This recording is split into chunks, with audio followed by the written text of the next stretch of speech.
Muito bom dia. Estamos na ocasião da última exposição deste ano da série Claves Notariais Registrais, que se realiza graças à generosidade da Noréga do Paraná, que prestigia muitíssimo estes nossos encontros, graças à utilização da página prestigiosa dessa entidade no Facebook. Quero, hoje, de maneira particular, observar que a nossa exposição vem particularmente honrada com o fato de que a Noréga do Paraná resolveu, mais uma vez de modo bastante generoso, e isso me honra muitíssimo pela escolha do livro que pretende sortear o meu mais recente trabalho, que foi publicado pela editorial Lepanto, ABC do Direito Natural. Eu fico muito gratificado com essa generosidade adicional da doutora Mônica Maria Guimarães de Macedo Della Vecchia, a quem também publicamente cumprimento pelo fato de ter recebido uma comenda outorgada pela Corregedoria Nacional de Justiça. Bom, vamos tratar hoje de um tema que, na verdade, tem que dizer isso, ele vai se atrapalhar um pouco, porque, em rigor, ele teria que ser apenas a introdução, e será assim, de um segundo tema, a atribuição de nome. Só que, como nós estamos observando ordem alfabética, depois desse tema, aquisição de nome, nós vamos ter duas exposições sobre arrolamento. E só depois voltamos à atribuição de nome. Então, hoje, a aula fica assim como uma introdução remota para a matéria da atribuição de nome. Até porque, de todo modo, como nós vamos parar aqui 2 semanas sem exposição, de todo modo, ainda que a próxima exposição fosse acerca da atribuição de nome, já teríamos aí um interregno maior. De toda sorte, qual é o problema? Vamos aqui tratar da aquisição de nome como uma questão geral. Não esperem, portanto, uma investida na dogmática, na nossa legislação, mas nós vamos tratar aqui de ver a importância da aquisição do nome. Porque o nome é realmente importante, não só para os seres humanos, também para os seres humanos. Eu via uma coisa muito interessante, e cuja explicação, embora isso possa ser discutível, parece chamar a atenção para a importância das denominações. Em determinado período da história do Brasil, houve uma campanha muito militante da parte dos jesuítas que aqui estavam. Nós estamos falando já do século XVI, portanto, nos anos 1500 e tantos. Campanha essa, combativa, muito empenhada, em que não se permitisse a escravidão dos índios, dos indígenas. Mas, ao mesmo tempo, isso aqui é curioso, os jesuítas, que nisso estavam moldados ao que era um pensamento universal, à altura, não combatiam pela libertação dos africanos, que aqui estavam trabalhando também. E era preciso encontrar uma explicação para isso. Mas por que combatem numa coisa e não combatem noutra?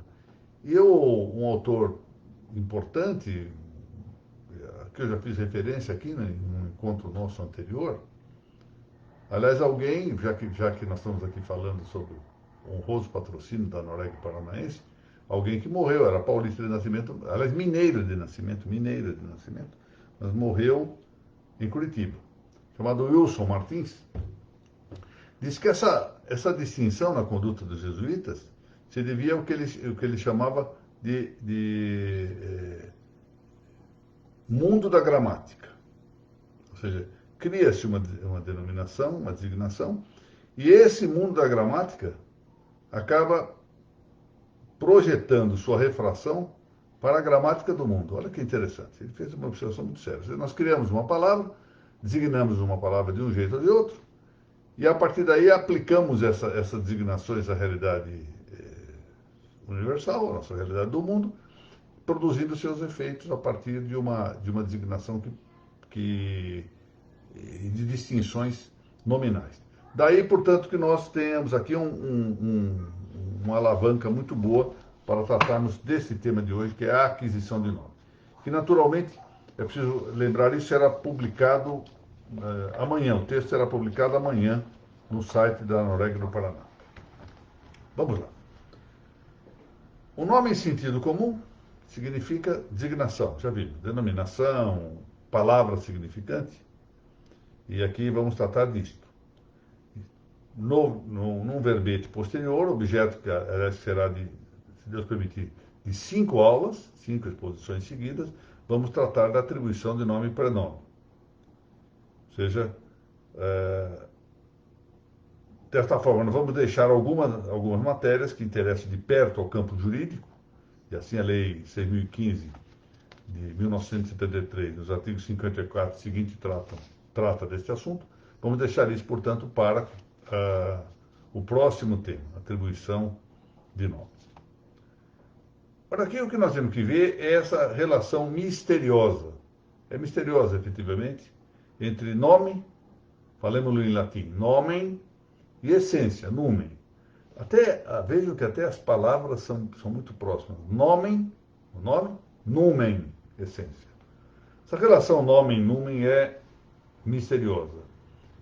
Ou se nós quisermos dizer, podemos até usar um adjetivo que mais reforça. A relação nomen e numen é numinosa, ou seja, apresenta um grave mistério. A história parece dar razão a que os nomes se inclinem a referir, de algum modo, algo das coisas que designam. E não raro, é a sua própria essência.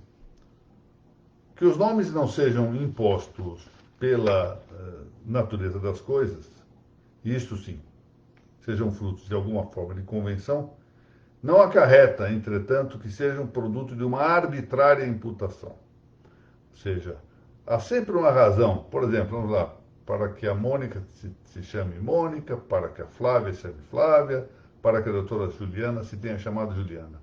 Seus pais escolheram isto por uma convenção, mas essa convenção não foi arbitrária. Todos nós temos uma história para o nosso nome.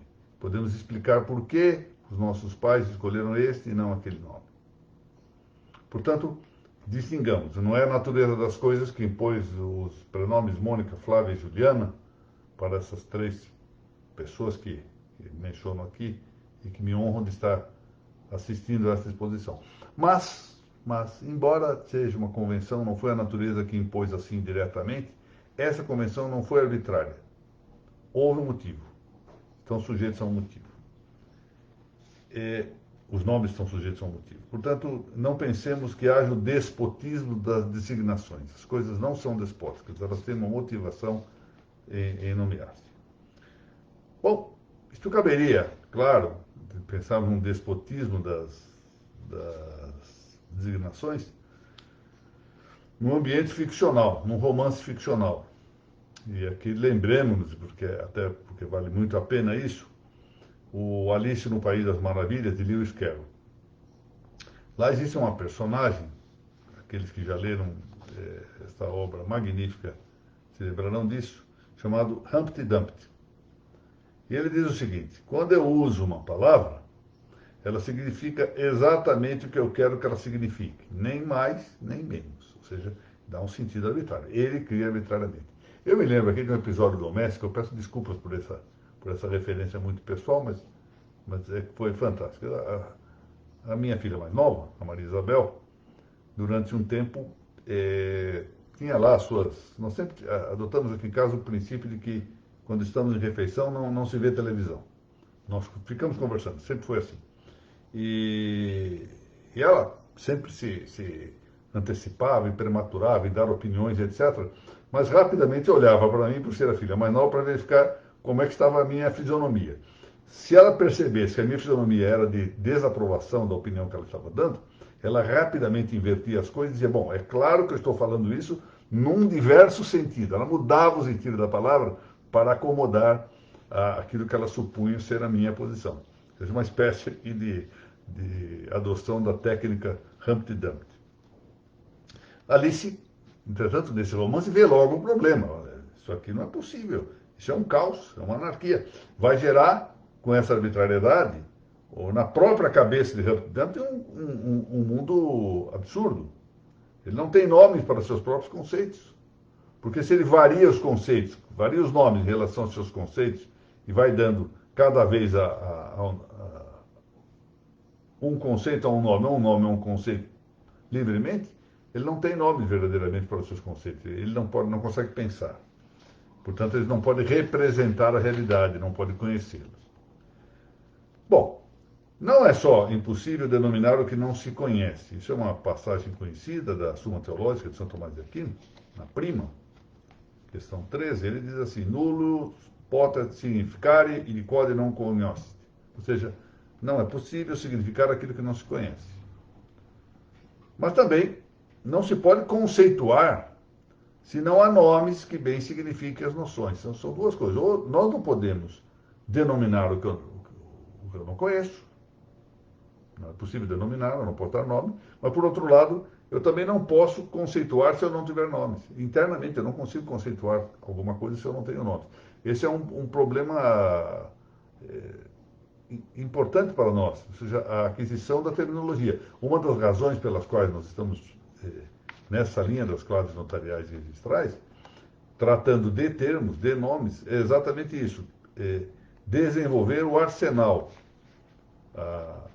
o pacote, por assim dizer, a estante onde vamos encontrar nomes adequados para as coisas. Um autor muito importante, Ernest Curtius, que escreveu uma magnífica literatura europeia e Idade Média Latina, o livro foi traduzido para o português, vale muitíssimo a pena, dizia que a falta de palavras interfere nos conceitos. E é assim, explicava por qual motivo a filosofia clássica se propunha de modo costumeiro sempre começar pela significação dos nomes. E na retórica, a primazia do lugar comum sempre se desce pela definição nominal, logo seguida da real. De fato, isso pode parecer uma chatice, e alguns já terão visto que eu procuro frequentemente adotar esta mesma linha. Ou seja, a primeira coisa, definir nominalmente. E a definição nominal nos leva à definição etimológica e depois à semântica. Então temos aqui duas formas, ou duas subespécies da espécie de definição nominal. Depois passamos à definição real e só aí partimos para a divisão.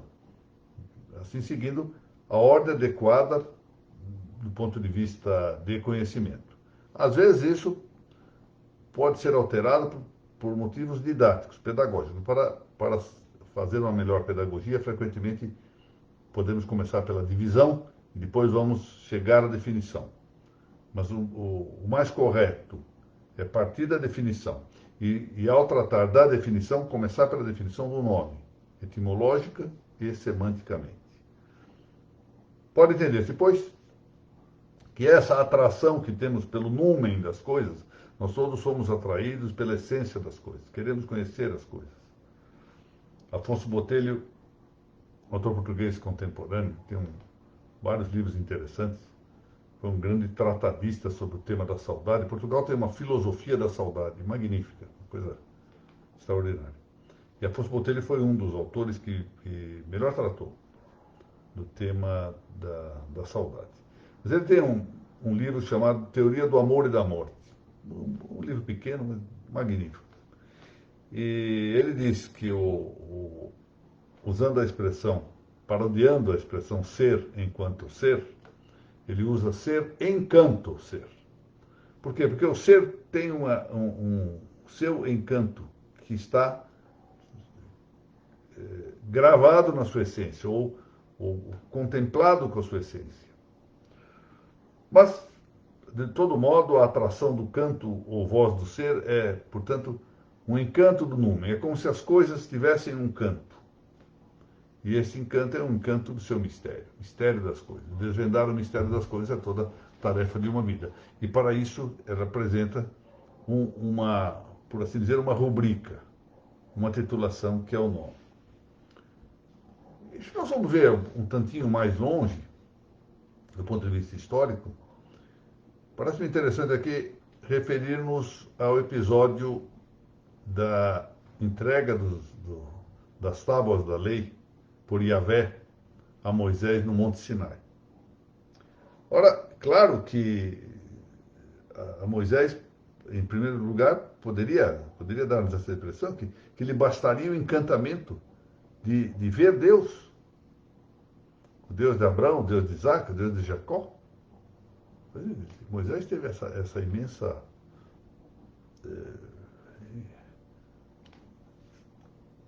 maravilha que pode ser, digamos assim, de ver o próprio Deus, ver Yahvé. Mas ele sabia, provavelmente sabia, que quando ele, profeta Moisés, dizer ao povo hebreu que seu clamor for ouvido e atendido por Yahvé, o povo hebreu, os filhos de Israel, iam perguntar, bom, e como Deus se chama? Qual o nome de Deus? Porque eles não tinham o nome de Deus. E por isso, Moisés pergunta, qual o nome de Deus? E Deus responde a Moisés, ego sum qui sum, na versão da Vulgata, né? Eu sou o que sou. Esse é o nome. Diga eu sou. Portanto, até de algo que não se pode humanamente definir, não temos condições de chegar ao conceito de Deus, isso supera a nossa capacidade intelectual, havia necessidade de dar-se um nome. É comum que os nomes das coisas exprimam algo de seus atributos reais. Assim, Aristóteles, na Metafísica, diz isso. Nós damos nome às coisas porque, de algum modo, vemos algo, ou captamos algo das coisas, que corresponde a uma realidade. Ou seja, alguma qualidade da natureza de cada coisa. E os nomes das pessoas, por igual, remetem-se a alguma sua propriedade atual ou pretendida. Em geral, pretendida, porque os pais, já antes mesmo do nascimento, já dizem, em geral, como se chamaram os filhos. Especialmente agora, com o desenvolvimento da tecnologia, é possível saber o sexo com que os filhos nascem. Antes não, né? Antes, muitas vezes tinha que se esperar o parto, então aí que se decidia o nome dos filhos, mas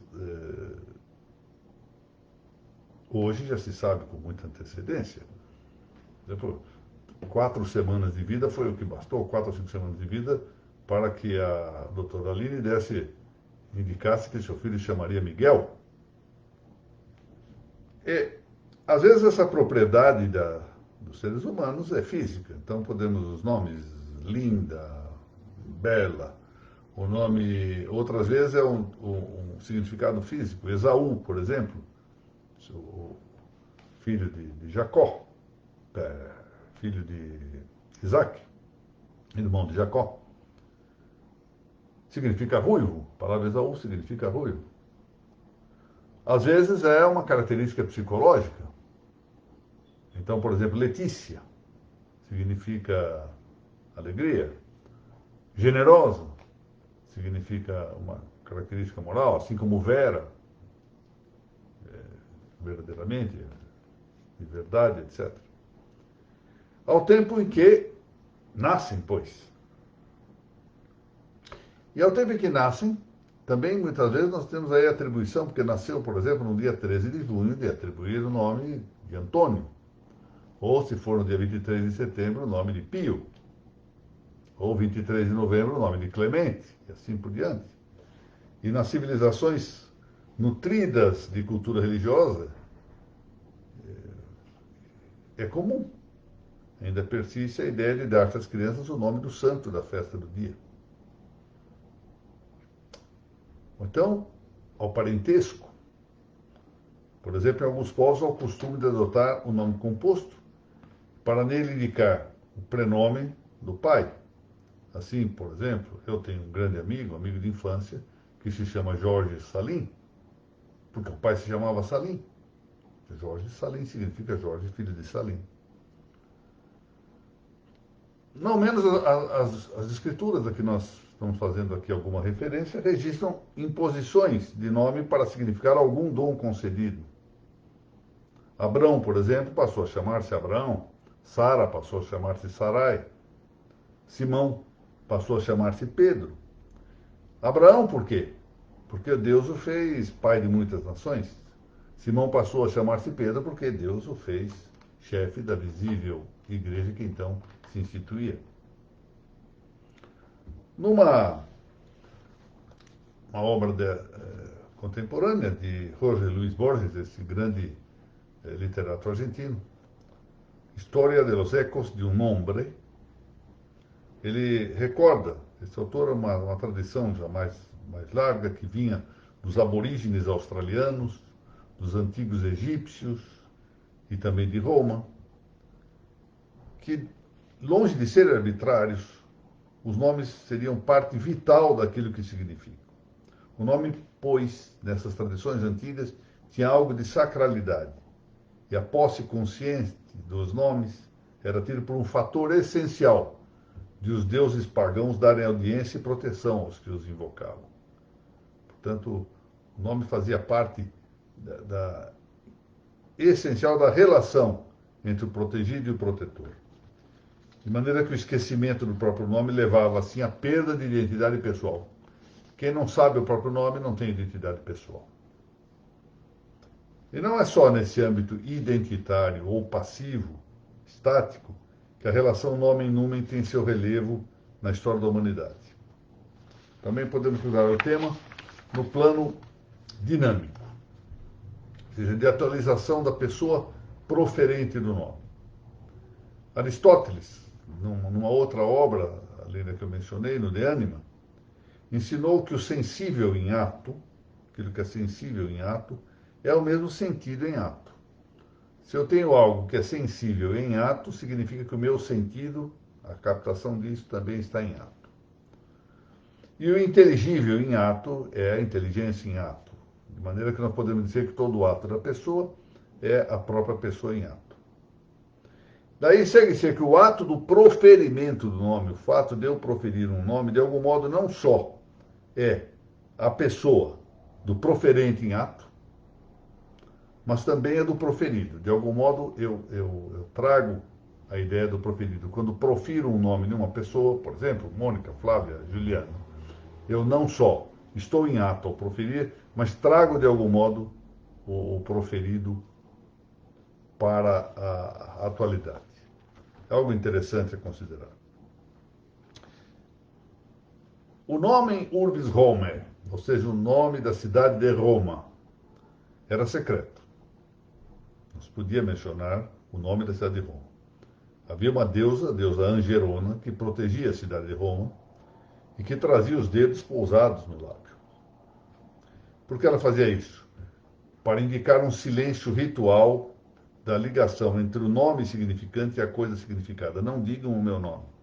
Porque se disserem o meu nome, a deusa protetora, ou o nome da cidade, eu não saberei a quem atender, porque os inimigos também vão invocar a minha proteção. Portanto, há uma ligação misteriosa entre a palavra e a eficácia do que se verbaliza.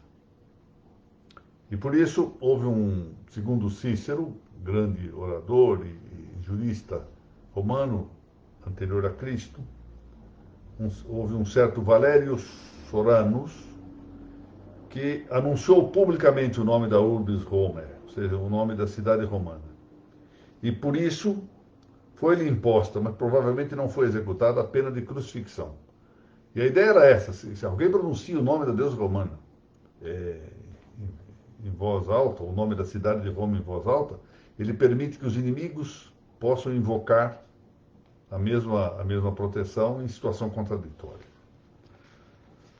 Por sua vez, Santo Agostinho, grande bispo de Hipona, na sua obra, provavelmente a sua obra maior, que foi a De Civitate Dei, né, a Cidade de Deus, ele conta a história de um general, chefe militar romano, chamado Marcus Atilius Regulus. Ele foi feito prisioneiro numa das guerras púnicas, foi feito prisioneiro dos cartagineses. Houve 3 guerras púnicas, né? Ele então foi enviado a Roma, quando ele era prisioneiro, com a missão de persuadir o Senado a uma troca de prisioneiros entre Roma e Cartago. E ele empenhou, quando ele saiu de Cartago para ir a Roma, a palavra de que ao fim dessas tratativas com o Senado romano ele voltaria a Cartago. Bom, então, estando em Roma, Marcus Regulus persuadiu os senadores de que a troca não era uma boa coisa para os romanos, que era algo que interessava muito aos cartagineses, mas que não seria uma boa coisa para Roma. Bom, muito bem, os romanos então vão negar essa troca. E então Marcus Atilius Regulus se despediu dos romanos e disse: olha, eu volto lá para Cartago. Você não vai voltar para Cartago? Se você voltar para Cartago, você morrerá? E de fato ele disse: não, eu tenho de voltar. Eu dei minha palavra de que eu voltaria.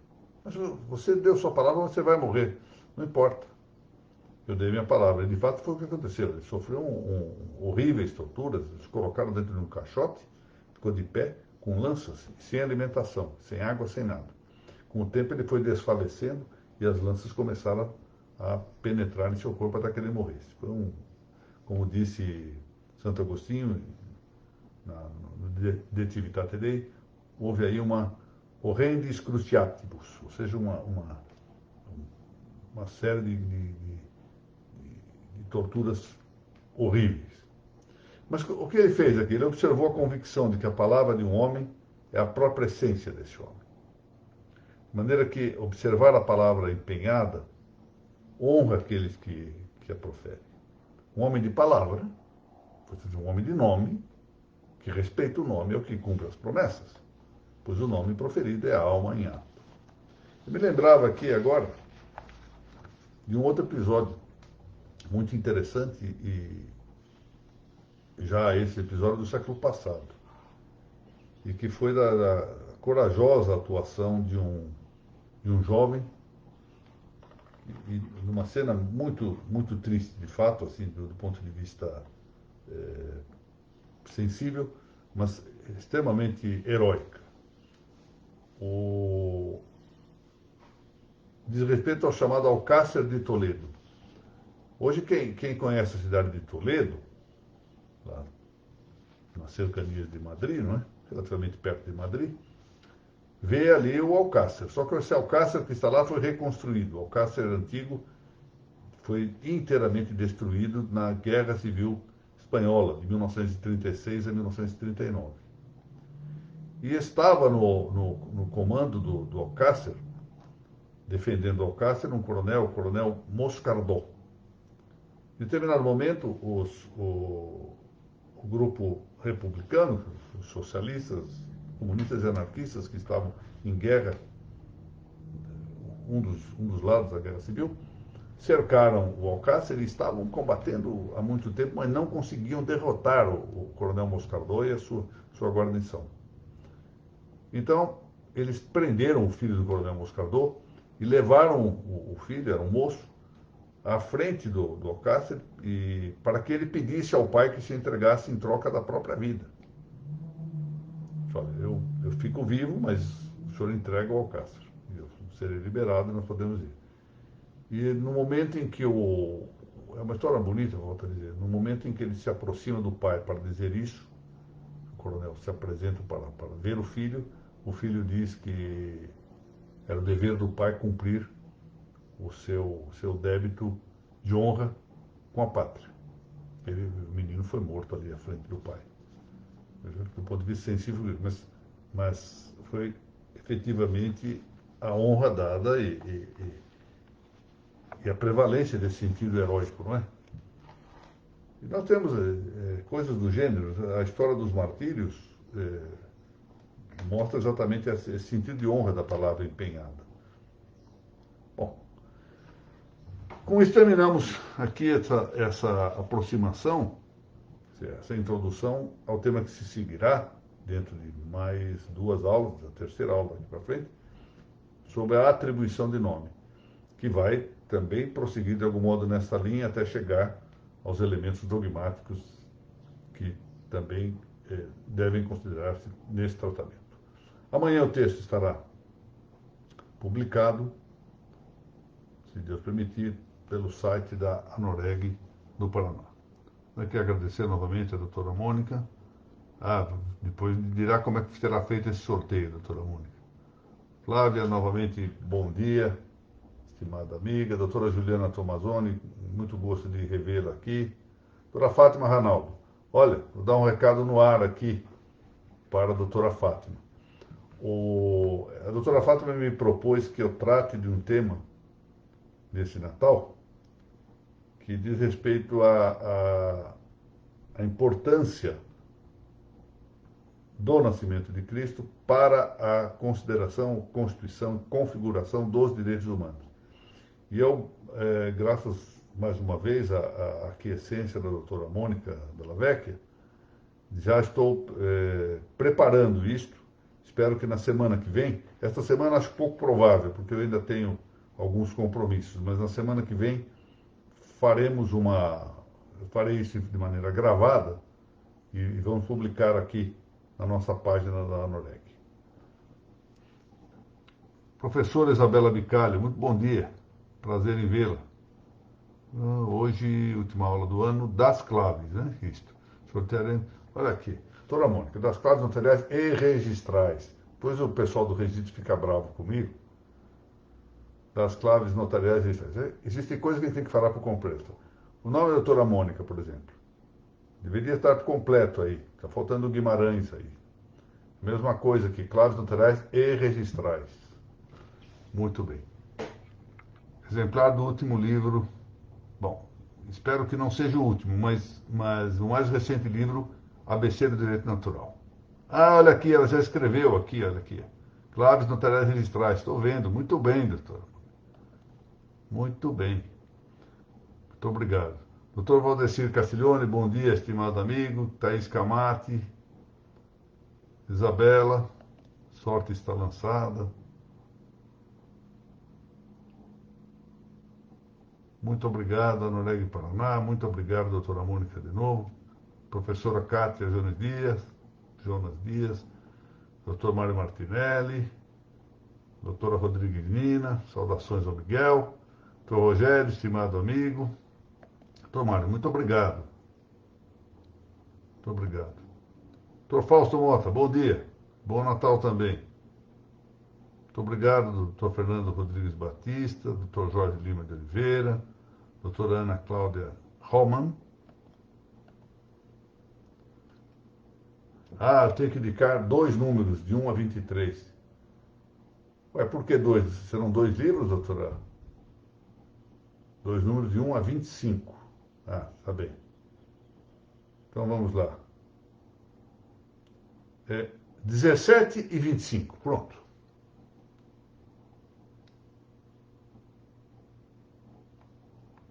Vamos esperar a doutora Mônica agora dizermos. Geralmente essas coisas eu evito fazer sorteio, porque, vejam, são 2 os sorteados e 23 não sorteados. Então eu vou ser acusado de 23 prejuízos. Vamos saber agora quem é que foi sorteado.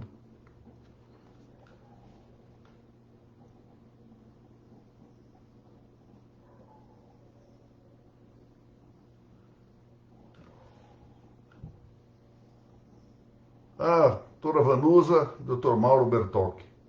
Muito bem, muito bem. Então, doutora Vanusa e doutor Mauro acabam de ser os ganhadores sorteados aqui com o ABC do Direito Natural. Eu quero, ao encerrar aqui esta última exposição das claves notariais e registrais deste ano de 2020, mais uma vez manifestar minha gratidão com a Anoreg Paraná, com as entidades que a integram, com as juntas diretivas correspondentes e, em particular, com a doutora Mônica Dallavec. Porque eu vim parar aqui, para a honra minha, no momento em que eu estava imaginando que eu, para usar a expressão futebolística e que foi usada até pelo antigo presidente Jânio Quadros, que eu estava pendurando as chuteiras em matéria de aulas de registro de notas, pelo menos por esta via eletrônica, da minha saída da Uniregistral. E a doutora Mônica, com uma hospitalidade magnífica, com uma generosidade de coração extraordinária, trouxe-me aqui para esse convívio, dando-me, portanto, motivos para que eu continue a dedicar-me, não ao estudo e à leitura das questões relativas às notas dos registros, porque isso provavelmente, se Deus quiser, eu não quero parar porque eu gosto. A verdade é que esses estudos me são muito gratificantes. Mas sim para tentar desenvolver didaticamente a matéria. A questão nesse momento, para mim, é a desenvoltura pedagógica. Já não se trata de eu simplesmente ir adquirindo conhecimento, que terá que ser ao longo da vida, o quanto me reste, continuar estudando para ir suprindo as minhas conhecidas lacunas. E eu as conheço muito bem. Mas a questão toda é tentar desenvolver pedagogicamente, estimular, animar o pessoal a estudar. É preciso que nós formemos gerações dedicadas efetivamente ao estudo do direito notarial registral, fora da linha nominalista que se instalou nestas áreas nas últimas décadas. E, portanto, eu tive, graças à doutora Mônica, essa possibilidade de continuar essa tarefa. E vamos ver até que o tempo nos conceda o que será bom. Bom, doutora Mônica, então voltamos para as claves notariais depois do dia... no dia 12 de janeiro. Mas amanhã ainda temos o registro sobre registros, também a última exposição do ano de 2020. E na semana que vem, se Deus permitir, eu apresento aqui um tema chamado, em princípio deve chamar-se assim, Natal e Dignidade do Homem. Natal e Dignidade do Homem ou Dignidade Humana, vamos ver como é que o tema vai se oferecer. A todos, muito obrigado. Aqueles que eu não tiver a oportunidade de cumprimentar na aula de amanhã, os meus votos de um Santo Natal.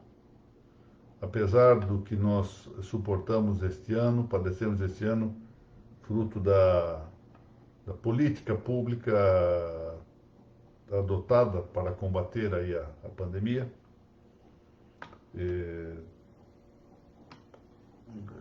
com êxito muito controverso, O fato é que terminar o ano ainda com trabalho, com disposição, com boa vontade, com a presença de amigos, é sempre algo que devemos agradecer muitíssimo a Deus. No fundo, tudo isto é algo que se comporta para nós como um acontecimento ímpar, etc., mas não passa de um pequeno transtorno na larga história da humanidade. Portanto, aproveitemos nesse momento para cuidar daquilo que realmente importa, que é a retificação da nossa vontade e o encaminhamento para a observância dos nossos fins. Muito obrigado a todos, que Deus a todos nos conceda um Feliz Natal.